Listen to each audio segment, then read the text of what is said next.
It's Too Many Men on the Mic, presented by Netfront LLC. Now here's Coach Drew and Coach Jared.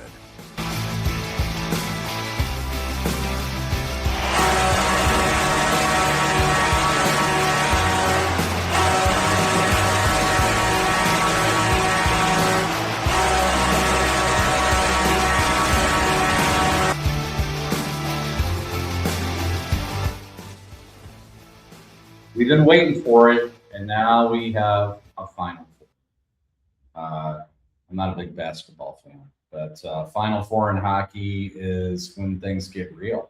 It's getting serious. We're talking about who's going to be representing potentially each conference for the chance to play for the Stanley Cup. So last night, I don't know what you were doing. I have a feeling I knew what you were doing. I was sitting on my couch, screaming at the TV, cheering Buffalo on because they were making a game out of it yet again, dug themselves out of a hole, put themselves in contention to win it, and then another overtime. And Montreal is moving on. What do you think about that? As I'm watching that, Montreal scores 2 goals, and I think the first 8 minutes again, early goals in that first half of the first period. That whole series was all about early goals. But I knew it was going to go to overtime. I had this feeling in my gut because the crowd at Buffalo, the way Buffalo plays, their style of play lends itself to, they kind of started slow all series, and then boom, we saw it in Game 6, they were down 3-1. Next thing you know, they're up 6-3. And so, the way their defense pushes the play, I think both their goals were scored by defensemen who are locked up for 5 years plus. Yeah, thanks Detroit. And what a finish. I kind of felt Montreal was going to win that series because I think their goaltending was better. But at the end of the day, it's tough to spot a team 3 goals. Like the game prior, they spotted them 3 goals.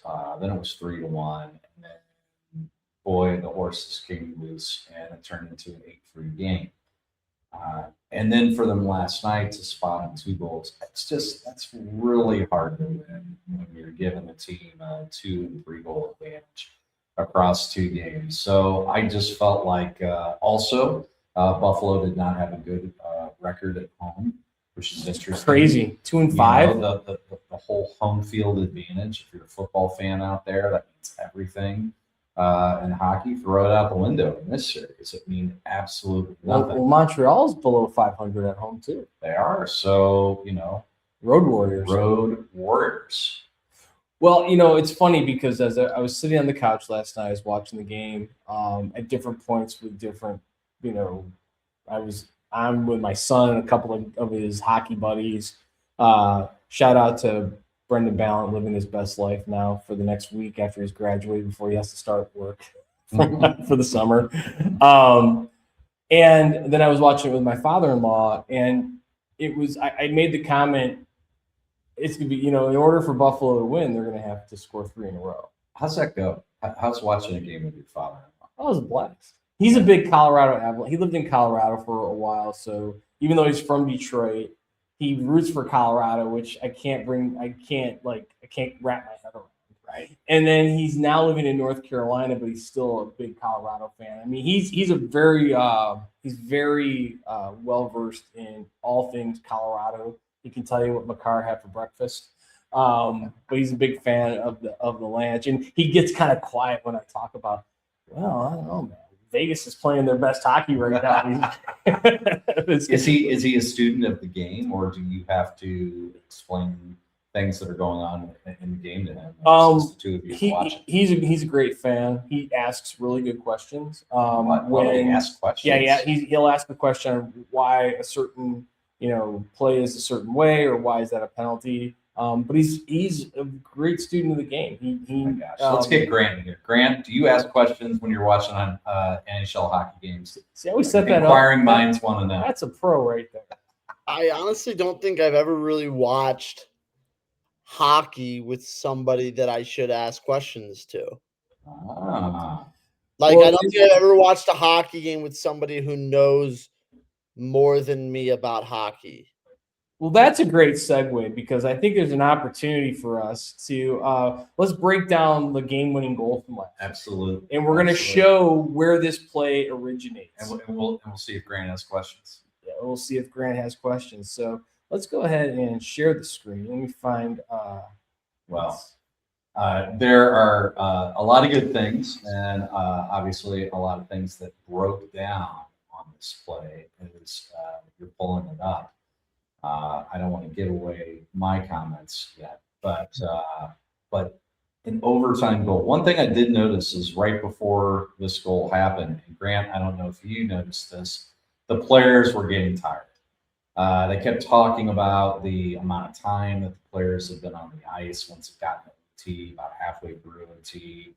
They were talking about where they going to, I think both teams had 5 defensemen, which I thought was interesting. They only played 5. Yeah. And so, were they going to make more players available? But cue it up. Here's the game winner. So, full disclosure, I thought that this was probably one of the sloppiest games I've seen in terms of taking care of the puck in your own zone. Mm-hmm. And it's so ironic how this game finished because Montreal, by all rights, this is coming off a couple plays where they were just they couldn't find their feet in their own zone. That's why there's an offensive zone faceoff here. So let's, we're right off the faceoff, win back to the guy you want to win it back to, Rasmus Dahlin.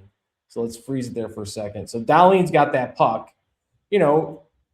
I like where Montreal's forwards are. We always talk about, and this is a great coaching opportunity for you kids at home. These 2 forwards are above the circles challenging these defensemen. So, we're not going to have our backs turned. We're not in bad position. We move on a little bit here. Dahlin tries to do, and this is a Norris Trophy candidate, tries to do a little bit too much and gives up that puck. And now we're going. And freeze it right here. So I can't take my eyes off this. Look at number 9 on Buffalo. And Josh Norris, who, do they do film review after you lose an OT? Do you come back the next day and do film review? Or maybe they do film review the first day of the season. What were you going to say, Grant? You had something to say there. I said no. I don't think they do. No film review. Day they do film review. The day after. So what I noticed immediately about number 9 on the screen, Josh Norris, is look at where his stick is. His stick is not on the ice. He's looking. He's watching. Frequently, you'll hear coaches say puck watching, but just follow this play and watch him. He looks like he's out for. You say it. He's water skiing. He's a little bit water skiing. He's water skiing. In his defense, I mean, if you look here, you've got Tage Thompson is kind of walled off here. What I really love about this play, I'm going to look at it from the Montreal side, and he had a phenomenal series. I think that's Anderson, number 71. And he recognized Evans. That's Evans. They're all. It's Evans, Newhook. This is Newhook, by the way, one of the only Stanley Cup winners, and for future trivia, one of only 2 NHL players to score a game-winning overtime, series-clinching Game 7 goal in back-to-back series. So give that man a compliment. I love what Evans is doing. He's obviously Dahlin has to be head up on Newhook. He never stops, and look what he does. He pulls. I think this is Heisman, but he pulls him and he takes away UPL's eyes right there. And UPL, if you saw the game, he threw his helmet. Great competitor. Understand his frustration. Probably as an NHL level goalie, one he needs to have. But, I think Buffalo has to do a better job of not letting 2 guys beat 4. Right there, 2 guys beat. The way I look at this is you have 2 guys beating 3 for sure and probably beating 4. 2 guys are beating 4.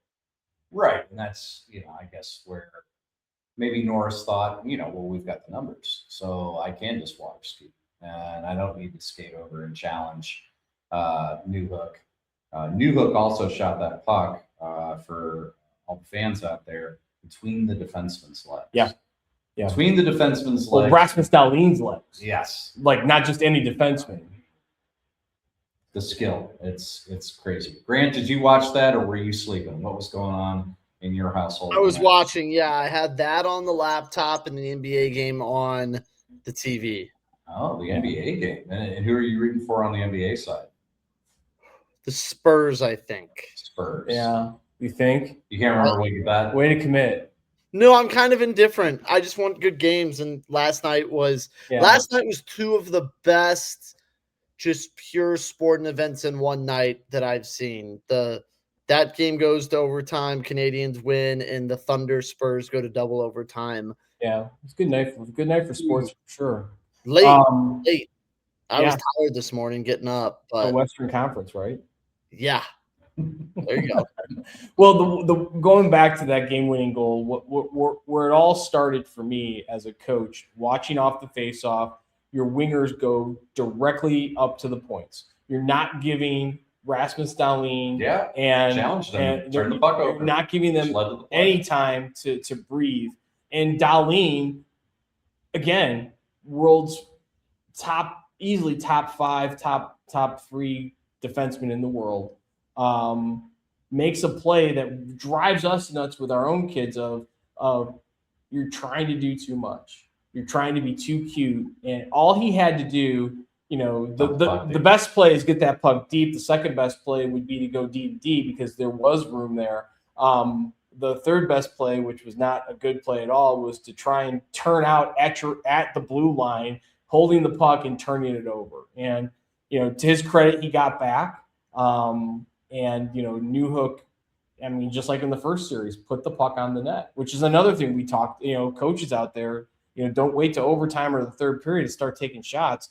The more shots you take during the game, the less likely you're going to be able to go to overtime. Well, and from, I don't want to say an outsider, but from my point of view, it seemed like the only way the Canadiens were going to score in this overtime was by a mistake from the Sabres. Like, I didn't think that it didn't seem like the Canadiens could set up a possession, work the puck around and they're struggling. Yeah, and get a chance in the other third. I think it had to be a mistake, a turnover that turns into getting out quickly. That's exactly what happened against Tampa. That's exactly what happened. Yeah. And, nobody goes back and asks, how you won. They just they count the W. You talked earlier about the wait is over. Talk about the wait. If you're Carolina, the longest wait ever between series, 12 games. I mean, it was almost April the last time they played. You better get ready, Montreal, because you're not going to be able to fumble the puck like they were last night. I mean, second period, they looked like a peewee team working on a breakout in practice. That's how bad it looked in the second period. And, I know, look, Deneau's goal off the skate, not a kicking motion. I know Buffalo's crying that they can't challenge it. I mean, the league looks at it. So it was definitely not a kicking motion. The goal that was called back should have been called back. That's the rules that, you want to change the rules, have your GMs at the GM meeting figure it out and, then stop crying. But yeah, Bleu, Blanc, and Rouge is against the Carolina Hurricanes. Wow. Bleu, Blanc, Rouge. That's what the Canadiens go by. That's French for blue, white, and red. Bleu, Blanc, Rouge. What do you think? Les habitants. I'm just saying, I don't think he's the reaction was his French wasn't very good. Oh, my friend from a guy from St. Louis telling me how do you say carondelet? Carondelet. How do you say creve coeur? We call it creve coeur. Gravois. This is America. Last time I checked. Oh, so you're anti Montreal. You're more north than Canada. That's right. I am more north in Canada. You're right. Montreal's actually the team I'm rooting for. Really? Tell us why. I wanted them to beat the Sabres. I don't When's know. the last time they won the Stanley Cup? They're the last Canadian team I know. I'm going to say, is it 19? I know it's 1994. No, close. 1993. Really close. Who was their captain? I don't know. Vincent Damphousse. Damphousse? I don't know who that is. Their leading scorer was actually, I think their leading scorer was American. It was John Leclerc. Before he joined the Legion of Boom. And before he I like the DeSmet goalie. Philly. Oh, yeah. So our assistant coach and Lexi Levy's brother, Zach Levy, played with him when he was in St. Louis. Oh. Yeah, that's a whole nother story. But yeah, Dobish is the we can talk about goaltending for a second here because coming off of the vast knowledge that we got from last week's show with our goalies, our goalie show, the favorite, the front runner, Colorado, is the only team that really uses two goalies. And you know what they say, if you've got two goalies, you don't have one. If you got two goalies, you don't have one. We'll see. We'll see. Right there. We'll see. We'll talk a little bit more about that series. Well, at the conclusion of that game-winning OT goal, I always like to watch the highlights and the coverage and hear everybody pine in their opinions. But quickly, I find myself watching a sold-out crowd for a PWHL game. I mean, this is fantastic stuff. And the Ottawa Charge, what a great name, staved off elimination with a 2-1 comeback win over the Montreal. I think that's victory, but it's. Do you want to say the French version of it over here? How they pronounce it in Montreal? Yeah. Let me see if I can say it correctly. I did take high school French 4 years ago. My wife will tell you that I can't speak English very well either. But sold out games. I mean, what's impressive to me about this? The Victoire. The Montreal Victoire. Yes. What's impressive to me about the PWHL right now and these games that are going on is they are going on at the exact same time as the NHL playoffs. And so we were talking about it a little earlier. Yeah. It makes me wonder. There was somebody that was show prep, Grant. Thanks years and years ago that did some kind of study, and they went to female fans of hockey or female hockey players and said, would you be interested in watching a men's hockey game? No, but if you put girls out there, I'd watch it in a heartbeat. And sold out crowds, 18,000+ people come to these games. What a cool thing. And they're doing it, they're not putting their season off schedule from the NHL. They're competing right with them. That's fantastic. What a great story. What I find so fascinating about this league, and I haven't done enough research to see if any other startup league has done things this way. Every team is owned by the same company. There are no franchises. And so when you're looking at, there's no risk of a team like the Pittsburgh Pirates who are just going to play to the floor, instead of playing to the ceiling. I find that fascinating, and I think there's a lot of folks who are going to get very, very excited and want to get in on this. This is minute of play in this period. Yeah, this is I think an opportunity for local businesses in these NHL markets and these other markets where they're looking to expand to clamor to get buy-in to this, and they're currently they're owned by, and bear with me for 1 second as I'm going through my notes here. They're owned by, it's like the Warner Company or the Warner family. Hang on 1 second. Bear with me. I had a thing on here, things you may not know about the PWHL. Well, while you're looking at that, I will just highlight this for you. And Grant, I think you'll probably get a good kick out of this. A 39-year-old Canadian police officer attempted to enter the draft. Talk about a non-traditional development path. Well, she's actually the second leading scorer in the history of Canadian women's hockey, but she's It's the Walter family, but it's the Walter, Mark Walter and his wife Kimbra.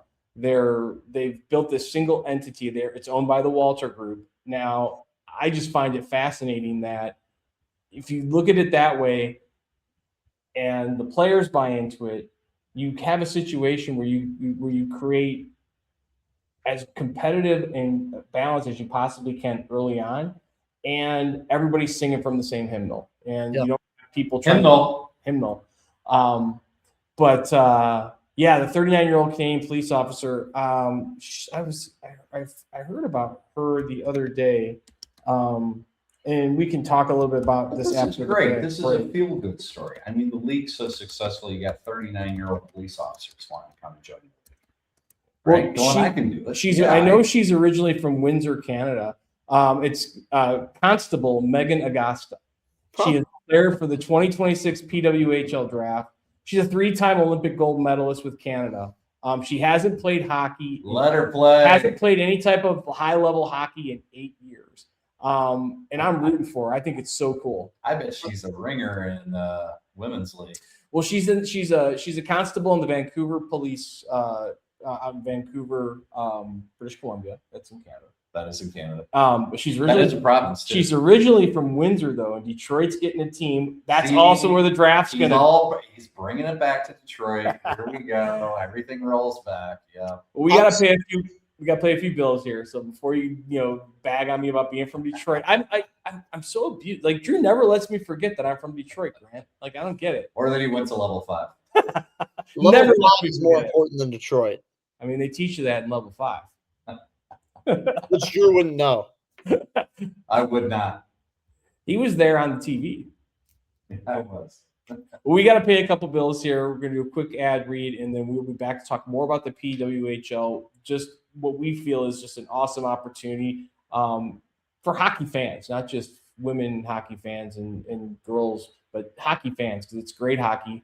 And we'll be back to talk a little more playoffs and a little bit more coaching stuff. But thanks for listening to Too Many Men on the Mic. We'll be right back. Summer's right around the corner. Big Bear Tournaments is already thinking about the next hockey season. Registration is now open on their website for the 2026-2027 season, and spots are filling up fast. Join them in new locations such as Savannah, Georgia, Fort Wayne, Indiana, and Holland, Michigan. Looking to save on your entry fees? Take advantage of their multi-team, multi-club, and club-level discounts that guarantee savings across the board for every team in your organization. Head over to bigbeartournaments.com today to claim your spots and be ready to hit the ice after the summer. That's bigbeartournaments.com. And those of you that are watching on a computer or on your phone, go ahead and click that QR code up in the top right-hand corner and learn all the great things that Big Bear Tournaments is doing for the 2026-2027 season. Real quick, folks, before we jump back in, if you're enjoying Too Many Men on the Mic, hit like and subscribe on our YouTube channel. It's a quick click for you, but it helps us grow the show and keeps bringing you great hockey conversations. You can also follow us on Instagram by scanning the QR code on the top right corner of your screen. And be sure to download, follow, and rate the podcast on Spotify, Apple, or wherever you get your podcasts. And coaches, you can go directly to our website to get all of our downloadable PDF drill draws from the likes of USA hockey legends like Pooch and Dan Jablonic, and most importantly, Drew Acree. Those small things from you help us keep delivering new guests, downloadable coaching content, and more from the rink. All right, back to the show. And we're back talking about NHL playoffs, coaching opportunities from watching those games. We left off last segment with some discussion about the PWHL, which I think more and more, and again, I'm excited about the fact that there's this outlet of hockey for girls to aspire to, especially since we've started coaching girls here in the last couple of years. But some of these storylines are phenomenal. And when you look at the way it's structured with single ownership, they're expanding from 8 teams to 12. Hamilton, Ontario is going to get a team. Detroit, I believe they're going to Vegas. And all signs point to San Jose, I think, getting that 12th team. Come on, St. Louis, right in the middle of the country. Let's go. I'm surprised St. Louis isn't on that. And I look at things like marquee. I bet you St. Louis gets a player when Josie Dunn graduates from Ohio State. I bet you because they're doing a really, really good job, I think, of kind of like creating a demand. Mm-hmm. The whole carefully growing it. Some would say cultivate. But if you look, they crossed over 1 million viewers this year when you combine, the Canadian broadcasts, which I think are on TSN. U.S. broadcasts are on ION and YouTube. But coming off an Olympic year where you have such high level of compete between Team USA and Team Canada, I would not be shocked to see if this league gets a European franchise, or I guess not franchise, a European team before the NHL does, because teams like Sweden and Finland are also growing this game, exponentially. Sorry, what's ION? I watched this. So hang on, let's talk about this. So I watched this interview with Charles Barkley a few years ago, and he was talking about, he's a big NHL fan, and he goes, "Man, I remember when." Is this your Charles Barkley impersonation? I remember when the NHL was on. He couldn't even name the channel. He's like, "And I'm rich. I can't find that channel." I don't know what ION is, but there was a time when the NHL was on like the Outdoor Network. OLN, Outdoor Living Network. The NHL was on Outdoor Living Network. Yes. So I think that the fact that who's not on ION, Too Many Men on the Mic's not on ION. I would love to be on ION. Do you know what ION is? Get in here. Like ION? ION, like an ion, I've heard of it, but I don't know what it is. No. Okay. Well, they also are on YouTube, which again I think is like and subscribe to them Mike on YouTube if you're watching. I think Grant said it earlier. He asked questions, or no, you were saying that your father-in-law asked questions. So I thought I'd take a minute there and just say what exactly is ION. Well, 2.9 million Canadian viewers and historic U.S. national broadcasts on ION. The games reach 154 countries. Wow. So I would not be surprised. I mean, obviously the NHL has a global reach with you obviously have North American players from the United States and Canada, but Sweden, Finland, Germany, Russia. But I would not be surprised if they're able to find a market in Europe that would support a female team. Now, what I would love to see is like you have two divisions. You have a North American division and a European division, and they play for a championship. There's so many things that you could do. And again, I go back to, I do think they play the championship in Iceland. How about that? Oh, that'd be better. That'd be better than Greenland. Yeah. Iceland's actually warmer than Greenland. All right, I stop. I stop. Hey, one fun fact that Coach shared with me, and I want to get your opinion on this, Grant. I didn't know this. This is fascinating to me, that the top playoff seed gets to select its first round opponent.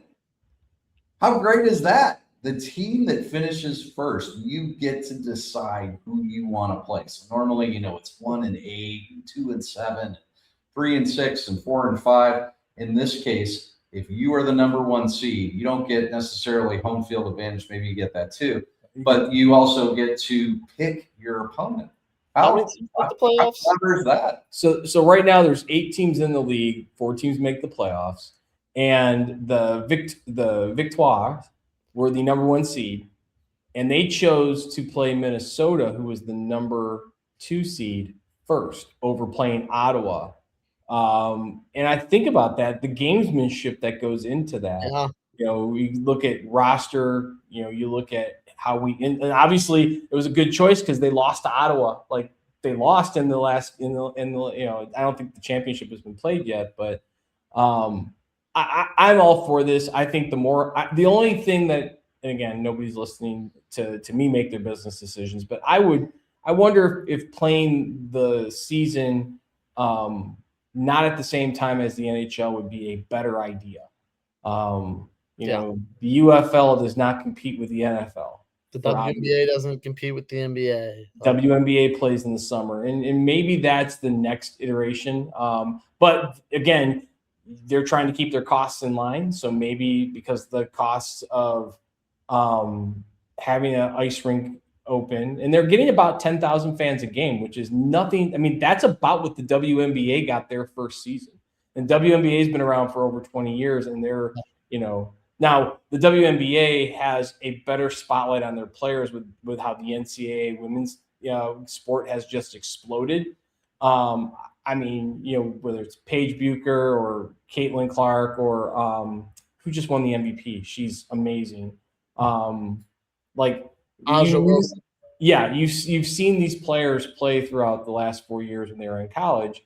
I think the PWHL, they don't necessarily want to compete with summer vacations, and it might be a little bit more of an expense to open a ice arena in the summer. And those arenas may say, no, it's concert season. That's the other thing that happens because they're playing. And but we'll see. Maybe there's an opportunity to have them not compete directly with NHL eyeballs. Well, they got 18,000 plus fans to a game this year at Madison Square Garden. So it's amazing. They're clearly doing things right. Yeah. Good for them. What a good story for the NHL and for all the fans out there who enjoy hockey, just hockey in general.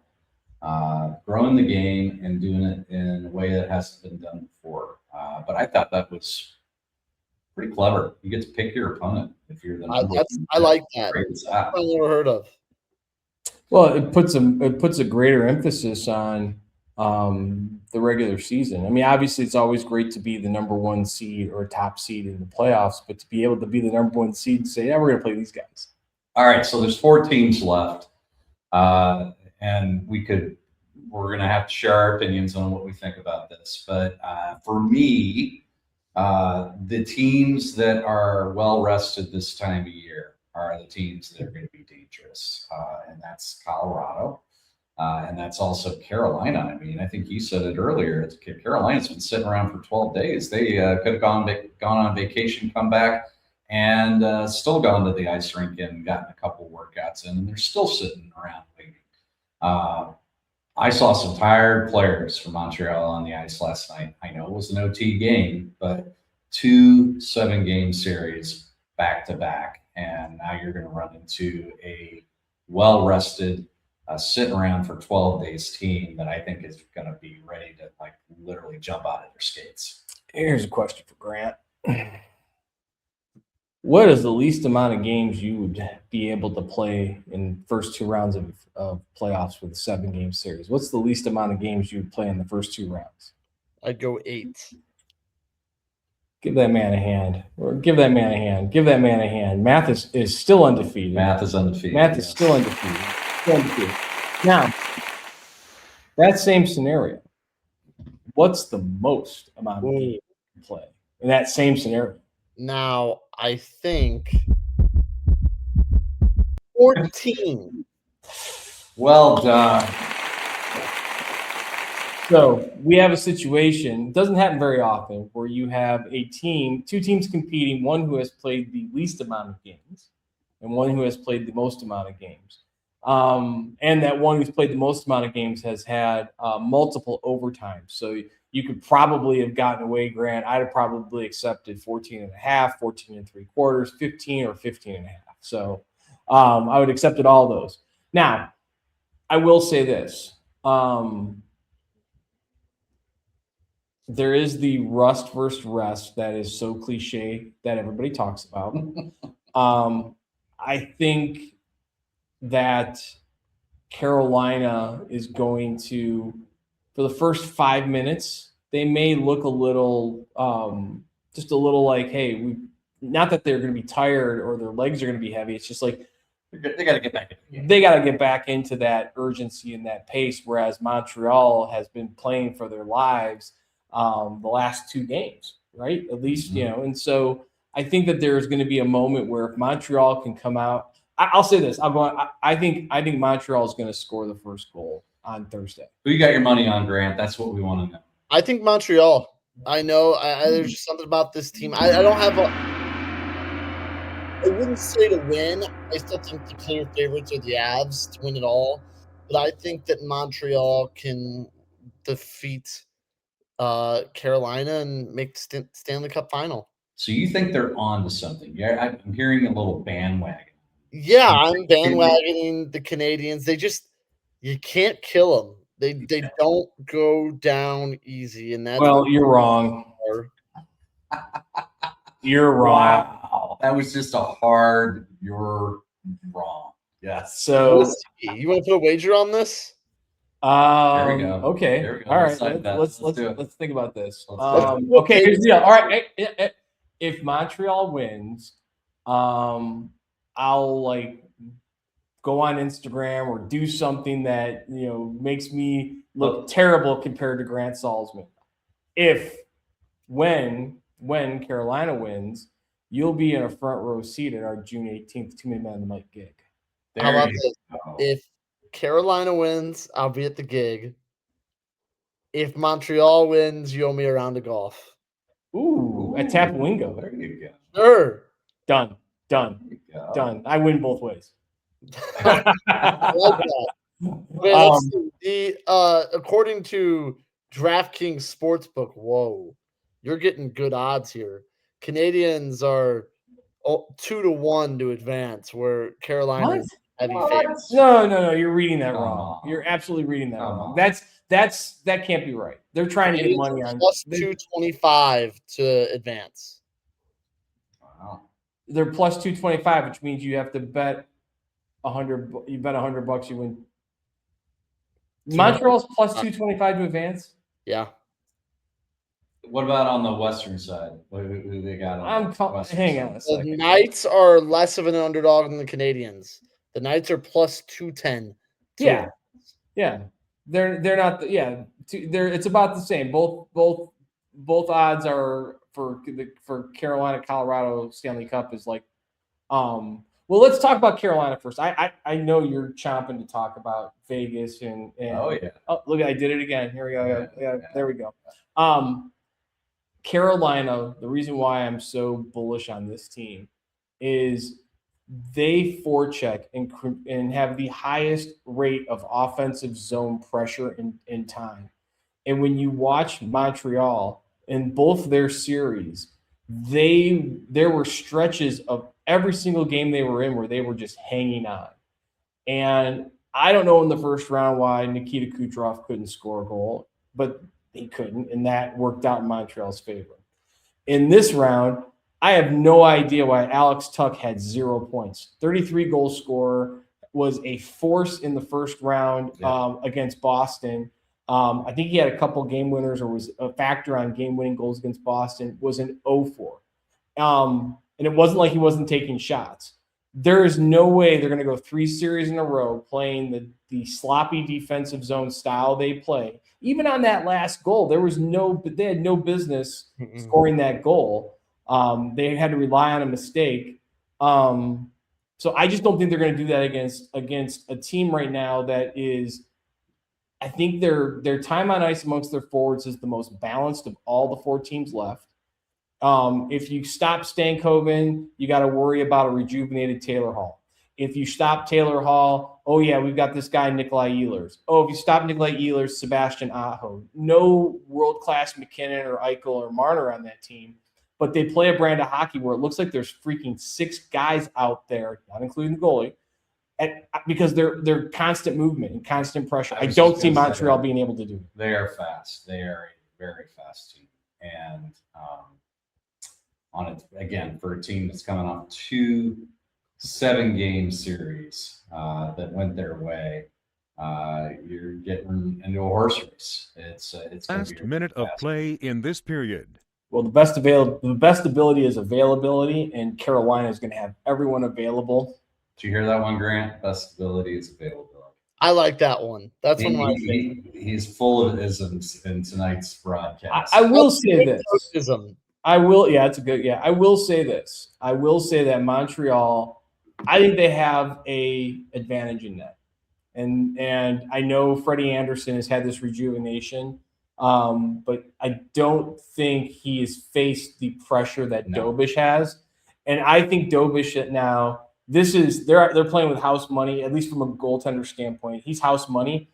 I could see him stealing. I could see it going six games. So Freddie Anderson's been in that for the last couple of years for Carolina, and it hasn't worked out. So I agree with your point in goal. I think Montreal, quite honestly, has the advantage in goal. But I also think Montreal has not faced a team like Carolina. Let's go to the other side, because I don't know. I'm not buying this whole Carter Hart story.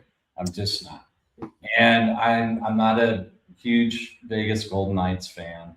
Not as much as I used to be. I think they're a little long in the tooth. I think I think they're going to have their hands full for sure with Colorado, but I'm not buying this whole Carter Hart story. Well, let's jump and dive into that, because I'm going to pick at some of those points. Oh, let's go. After the break here, we got to go pay a couple bills here, so don't go anywhere. We've got too many men on the mic with special guest Grant, the producer, hanging out all night as we talk coaching opportunities by watching the playoffs. We'll be right back. Well, that segment of Can We Embarrass Grant and Make Him and Lose a Bet was brought to you by our friends at 5B Designs. St. Louis hockey families and business leaders, if you need custom gear that stands out and stands for something, it's time to meet 5B Designs. Founded by Shannon Brahini, a proud St. Louis mom and entrepreneur, 5B Designs is a woman-owned small business that brings purpose to custom apparel. Whether you're suiting up your youth or high school hockey team or leveling up your company's branded swag, 5B delivers top-notch quality with a personal touch. You need a team store? Not a problem. Corporate polos or event giveaways? They've got you covered. 5B makes it easy with fast turnaround, flexible service, and designs your players or employees will love to wear. Check them out at stores.inksoft.com/5B Designs. That's the word 5. And if you're watching on our YouTube feed, go ahead and scan the QR code in the top right-hand corner of your screen and see what great gear and great service looks like. We're back, and we're talking Final Four NHL playoffs. And right before the break, we left off talking about the Vegas Golden Knights and the Colorado Avalanche. And I personally had Anaheim coming out of that bracket. Was not expecting Vegas to get there. And part of the reason I didn't think Vegas was going to get there is I'm not personally buying this whole Carter Hart story. But I bet you have some stats and some talking points that you want to share. I feel like they're at your fingertips. Well, it's kind of serendipitous with Carter Hart coming to Vegas. You knew when he was available, and we don't need to go into the stories behind all of that. I mean, that's well documented. If you don't know, it might be worth a Google. But I knew once he became available, even though they have a Stanley Cup winning goaltender in their system in Aiden Hill, they were going to go after Carter Hart because he is a top-end talent. He's first-round draft choice for the Philadelphia Flyers. And then, lo and behold, Vegas, I mean, say what you will about Vegas, they put on a show out there, whether it's on the ice or pregame, and they just want to win. So whether you're a player or coach, if they think there's somebody better they can get, you going. And they bring in John Tortorella because they didn't like where the room was going. They were going in the wrong direction the last month of the season. He turns them around, and a la, Larry Robinson taking over for Robbie Ftorek back in the day with the New Jersey Devils, has them here in the playoffs, winning it. Wow. First off, if you can spell Robbie Ftorek, Grant. I was just going to say Ftorek. If you can spell Robbie Ftorek, Grant. No shot. Yeah, former NHL legend turned coach turned fired before the end of the season for legend Larry Robinson. But that's a whole other story. But they bring in Torts they fire their Stanley Cup winning coach, and they bring in Torts. And Torts loves Carter Hart. I think he's for real. I'm disagreeing with you. I think he's the best goalie left in the playoffs. Do you really? I think he is. I think he's the most talented. He's the best goalie in the playoffs. And this is a guy who loves Dobish. I think it's a distinct advantage that they have over Colorado. Now, Colorado is one of those teams where, plug your ears, all my goalie friends, or you can call yourselves my goalie friends. What's Simon going to think about this? Yeah, right. Here's the deal. Colorado is a great team despite their goaltending. When you say you have 2 goalies, it means you have 0 goalies. So I think Carter Hart's a distinct advantage. Where I just see Colorado winning the series, the most important position to have depth, not the most important position, but the most important position to have depth is the center position. And there is no one that has – Vegas is close. And they'll be in a better position if Mark Stone, who's missed – ugliest man in hockey. He's missed – do you know that Mark Stone – again, I talk about the best abilities, availability. Since he came over to the Knights from Ottawa, and he's their captain, he's missed 150 games. Yeah, I mean – almost 2 full seasons, and I think it's been – well, that's what they do in Vegas. You get on LTIR, so you can go sign Mitch Marner and bring in the next free agent. Mitch Marner, I mean, call it whatever you want. Nothing warms my heart more than to listen to Toronto Maple Leaf fans cry and moan about Mitch Marner. It's the best. It is. It is the best. I will say that I did hear Torts he calls him Mitchie. Ooh. They call him Mitch. They called him Mitchie. Did they? Well, I think the Toronto media called him Mitchie when he wasn't playing. Oh, yeah. Mitchie. The media, yeah. I think they called him some other things too. But the kid's playing. What do you think of Mitchie, Grant? You hang out with a guy named Mitchie? I could hang out with a guy named Mitchie if it was his nickname. But I had a question. So why do you think, like, if you look at all the American sports, the 4 major American sports, normally when you have like a coaching change midseason, it's not to really salvage the season. Think of the Lions when they were awful. Like, you fire the coach. I prefer not to. Well, I'm just saying, like, normally it's because the team's so far gone. Yeah. There's no point of letting this guy finish. Can't fire the team. You got to fire the coach. Yes, exactly. Why in the NHL does it seem like you can salvage things quickly, or the firing the coach does change things? Like, because like you look at like the Blues right here, Berube comes in, they win the Stanley Cup, worst team. Is it just that hockey, especially in the NHL, 1 through the best team and the worst team aren't really that far apart, so that the coach can make that much of a difference? Because that's where I kind of see it. Like, if I'm looking at NBA and NFL, the worst team and the best team are miles apart. Where I kind of look at MLB and NHL, the margins I think are tinier. So do you think the coaching, especially in the NHL, makes an even bigger impact than other sports? I think that is that's wisdom right there. That's insightful. I would lean into that and agree with you and say, I don't think there's any bottom in the NHL team. So I do agree with you.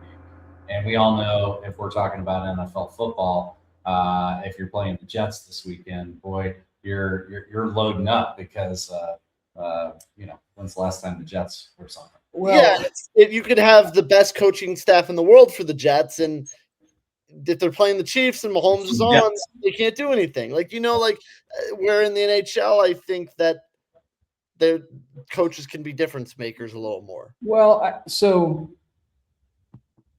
I personally think Monday to Saturday coaching in the NFL is the most impactful of all the major sports. Mm-hmm. It's a different. It's in every other sport, even baseball, with the exception of the pitcher and the catcher. Yeah, you're a first baseman or a shortstop or second baseman, but you're still you can play. You can't be a quarterback and be a center. You can't be a wide receiver and a defensive tackle. I mean, there's such a difference in the way the teams are made up, and it's a much shorter season. It's just a totally different animal. I don't really think that – I think coaches or managers in baseball – I can't really speak too much about pro basketball, but I think college basketball, I think they're good. Good coaches are good for 3 wins a year. Decisions they make are, during the game. in between games, totally different. But I do agree with what you said, that the talent is. I mean, every team has guys that can play. Yeah. And it's a global league, similar to what basketball's become a global league too. And the amount of talent that you can go out and get right now. I mean, there are guys that are not playing in the NHL right now who 15 years ago would be in the NHL. Mm-hmm. And so there's always talk about expansion, and I think we're going to probably see another 2 teams in the NHL before the decade's out. The Tortorella thing and the Berube thing, though, those are still anomalies. That doesn't happen very often. Very similar to every other time you see a coaching change mid-season, it's usually not a good thing. And it's usually an interim tag being put on an assistant coach. Vegas is just, they have a different mindset. You know, Vegas was going to make the playoffs with Cassidy. They were in the playoffs with Cassidy. They just like, we aren't going to win the Stanley Cup with him. They bought into it that Cassidy didn't give us the 3 games that we needed from him. And Torts, for whatever reason, they believe he's going to. And so far, it's paid off. You know, it's paid off. Well, and you got a coach who's publicly come out and been very supportive of Marner. Yeah. And saying he's a great player. I don't know why he gets so much flack. And then you got Marner out of the Toronto market where he isn't getting picked apart in the paper every single day. And so maybe the combination of coach's support and a friendlier media market are just allowing him to, kind of blossom and take off. But I think it's impressive. I didn't have Marner as the leader in stats through NHL playoffs to this point, but he's getting it done. And he's a two-way player. He plays both ends of the ice. But in going back to the Berube thing, I'll just say this: that was a different situation than Vegas. That was a situation where we're firing the coach because we can't fire the team. And if you remember, that team actually was picked to finish near first place in their division at the beginning of the year. So they were playing well below what their and the Berube change wasn't this magic wand. They were, I think they lost 3 or 4 games right out of the gate with Berube.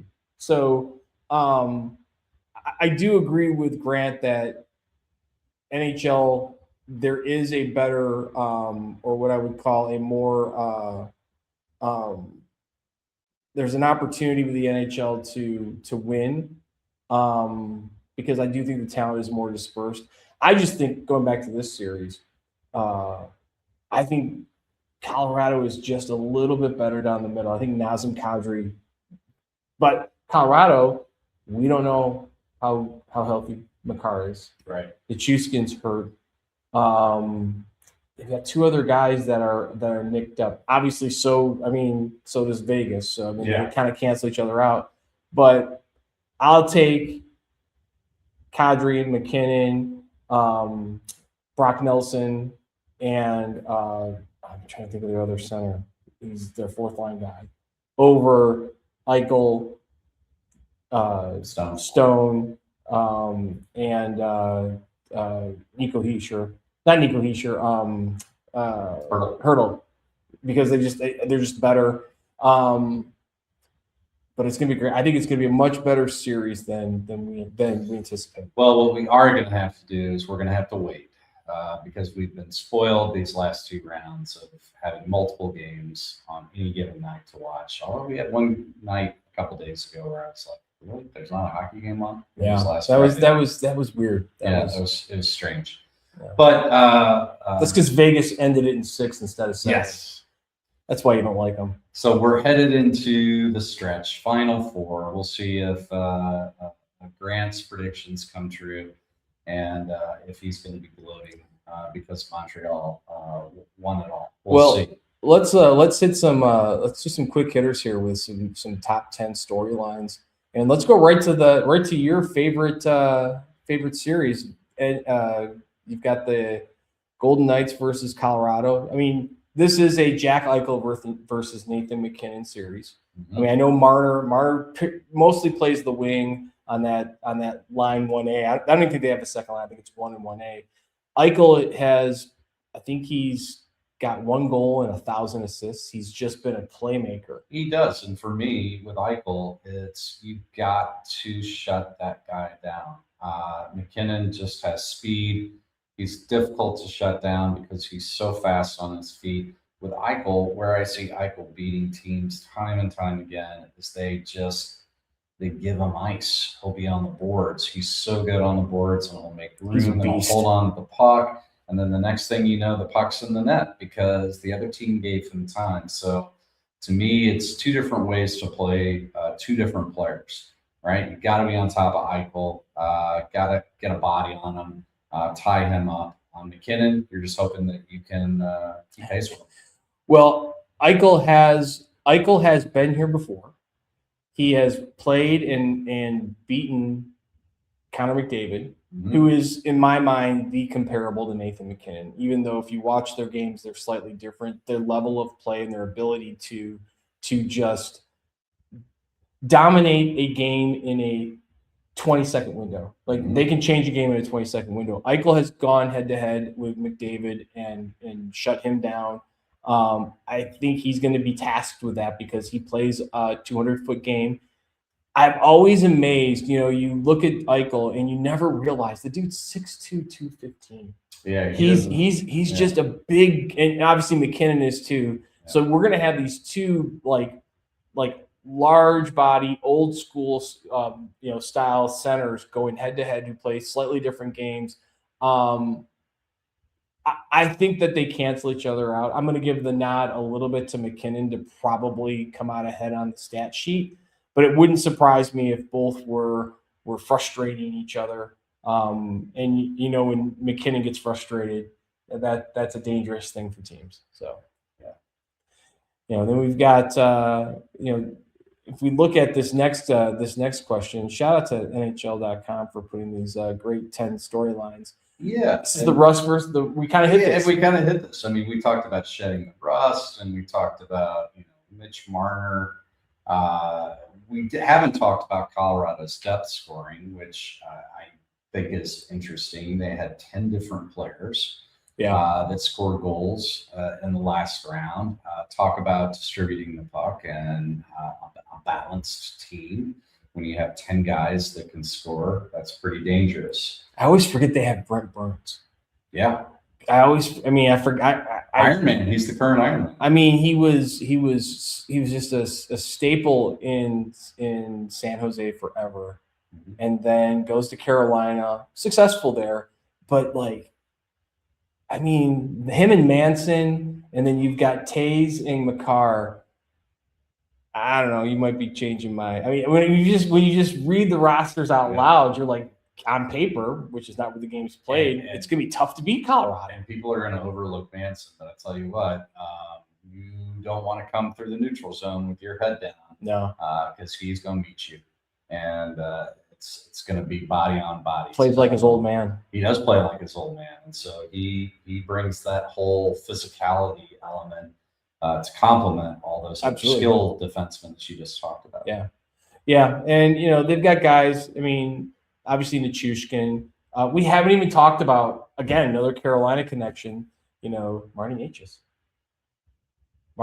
I mean, this is another guy that, again, if you shine this spotlight on Kadri and MacKinnon and Makar, and then if Nichushkin's not firing all cylinders. Oh yeah, by the way, we've got Marty Necas who can just. That guy's a snipe. Yeah, and if Landeskog's not going, then you've got these. That was the other center I was trying to remember. Yeah, the captain of the team, Gabriel Landeskog. I got my own hockey podcast, folks. It's tough down the middle, and we touched on Dobes a little bit, but Well, we didn't mention the Ken Dryden or Patrick Waugh comparables. No, and just the fact that we're talking rookies, which is unusual, to see a rookie playing, especially in a very important position like that, one of the probably the loneliest position in hockey, and you got a rook back there who's who's holding down court. So pretty impressive. So Ken Dryden and Patrick Waugh, two Hall of Famers, comparables to Jacob Dobbs. Yeah. And I think we talked about Stone's availability. Makar, I think he's dealing with a hip and a shoulder. I mean, having been around players who've had hip injuries and having a shoulder injury myself and both my boys, those are you can't hide them. I mean, you got to play through them, and everybody can tell right away that guy's shoulder's hurting, that guy's hips hurting. Well, I know we're going to do drill draw here in a minute, but just one last stat that I'll leave you with. Carolina is 95% on the penalty kill. They've allowed 2 goals on 40 shorthanded situations. That is lockdown right there. Now, to be fair, they've had the least amount of opportunities for penalties as well. We're playing only 8 games. But again, I think you're onto something there, because, and this is why Montreal is going to struggle to win against this team. Another great reason. Grant, you might want to come back on and hear this and get some knowledge, some coaching knowledge. The top line for Montreal, how many 5-on-5 goals do they have? Slafkovsky, Suzuki. Look at this. He did his. One. Yeah. And this is Cole Caulfield, 51 goals scored during the regular season, actually had more 5-on-5 goals last year in the first round of the playoffs than he's had this year, because you can't have less than 0. I love that you know your stat about your team that you're all in on. That's I'm all in. You got to get a Habs hat, man. Yeah. If they win, I will. Ooh, Bandy. That's a bandwagon. That is a dude. yeah. Like, come on. I can't wear a Habs hat. All in on them. All right, we're not dealing with this anymore.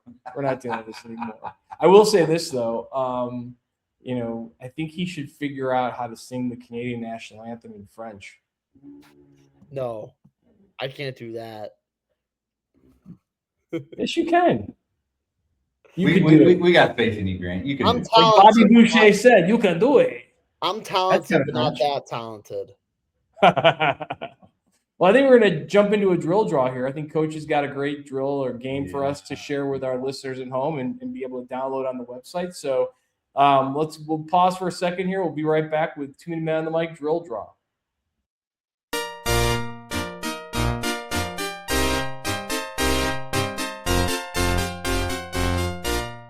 We've got too many men on the mics drill draw, powered by Drift Hockey. Drift Hockey, built from the bench, the all-in-one hockey tool. If you're watching us on YouTube, go ahead and scan that QR code in the top right-hand corner to get a free 30-day trial of Drift Hockey. And let's jump right in here as we do a drill draw. Coach, you got something for us here this week. Absolutely. And I just want to give a shout out to the 94 NHL Oregon sound there.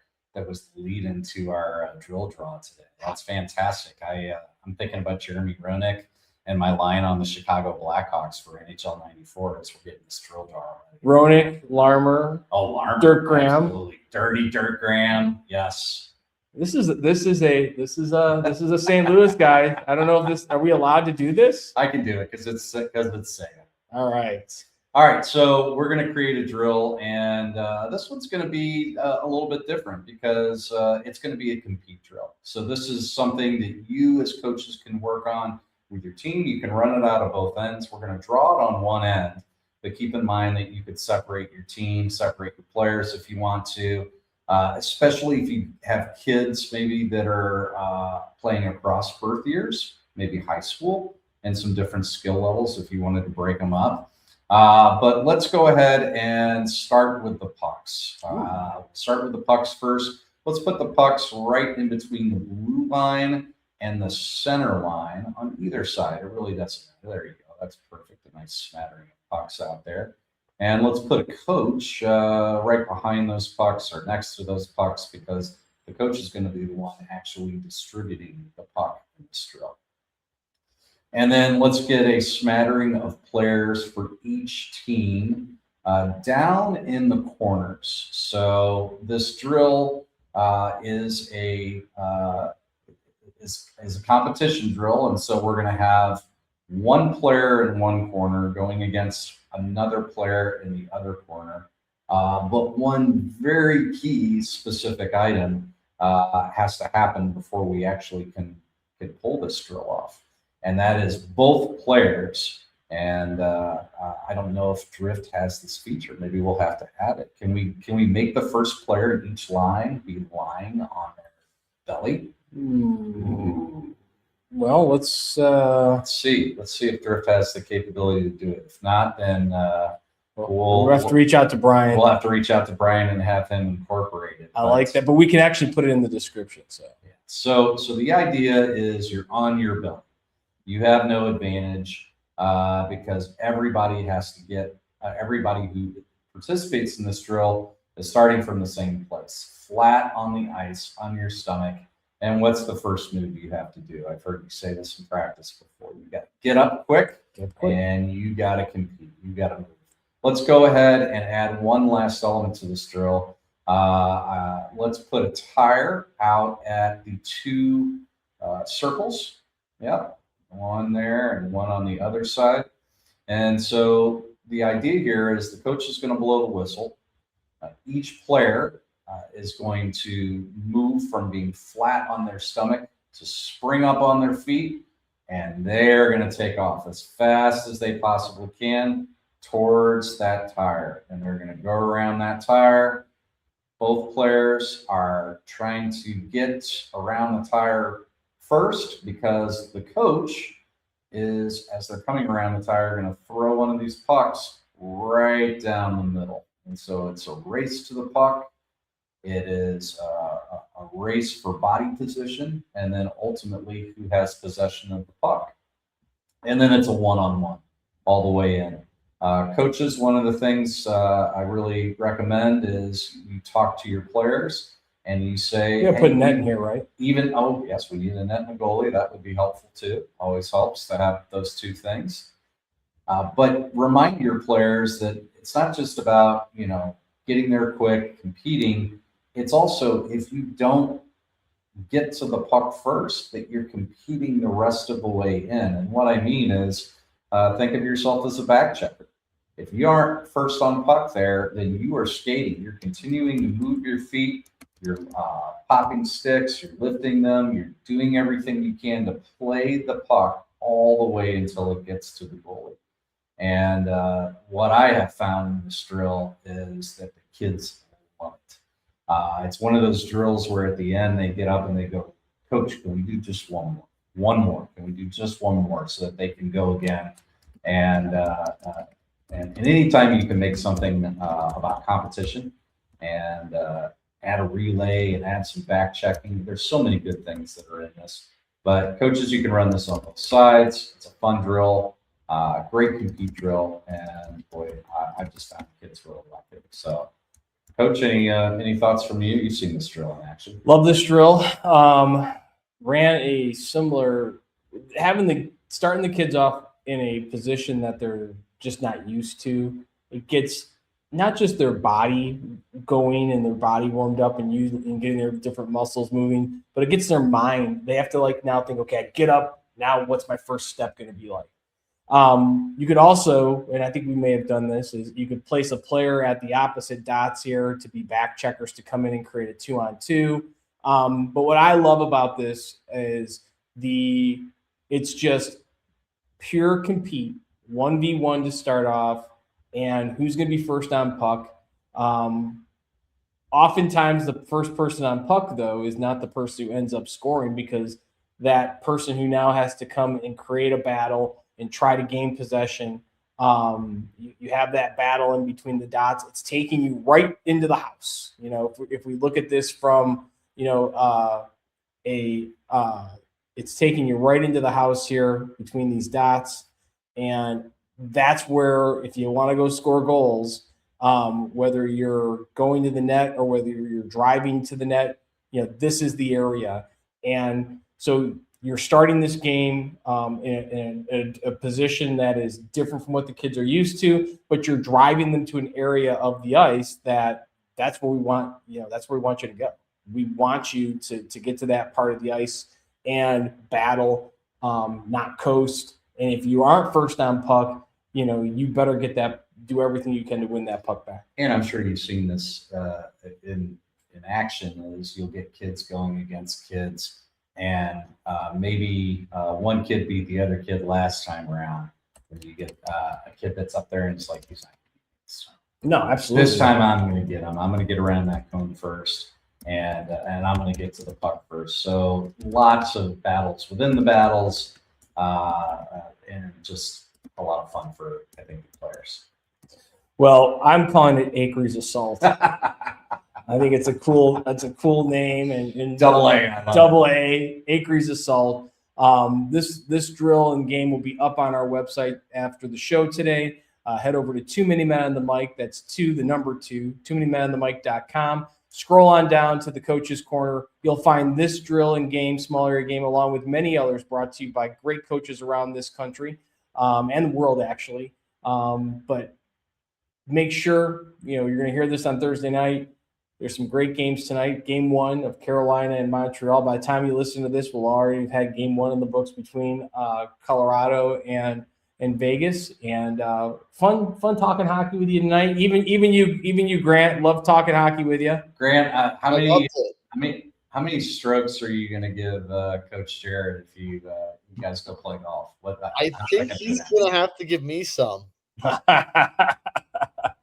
I don't know. We'll see. It's I was on a tear, golfing in February and March, and then this work and this podcast and coaching and my kid graduating and my kid getting surgery and my other kid getting surgery. I kind of haven't had a chance to get out, and I haven't golfed in 6 weeks. So I want to play right now then. I was going to say that sounds like sandbagging. Yeah. Although the last time I was out, I broke 85. Okay, I'd need some strokes if you play that well. Well, that's not normal. You're supposed to say, "Well, what'd you do on the back nine?" Well, Grant, I'm just going to put a prediction out there. I can't wait to see you at the front row of our show on the 18th. And you'll be singing along and maybe learn a couple of new tunes at one of our shows while you're at it. I like it. All right, everybody. Thanks for listening. Yeah, let's tie a bow on this baby. And thanks for listening. If you've been listening to the podcast and the show, continue listening to Too Many Men on the Mic. Don't forget to like, subscribe, and thanks. And we'll see you next week. Shootsy scores. Links are all in the bio. Thanks, everyone.